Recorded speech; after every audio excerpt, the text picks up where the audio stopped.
বিসমিল্লাহির রহমানির রহিম। আসসালামু আলাইকুম ওয়া রাহমাতুল্লাহি ওয়া বারাকাতুহু। সবাইকে জানাচ্ছি পবিত্র ঈদ উল ফিতরের শুভেচ্ছা ও ঈদ মোবারক। আজ বাংলাদেশে ঈদ, তার আগের দিন আরব গালফে ঈদ শেষ, আজ আমাদের বাংলাদেশের ঈদ।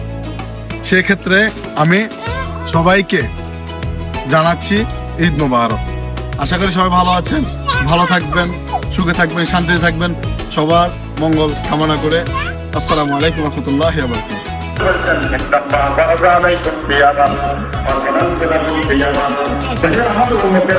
আমি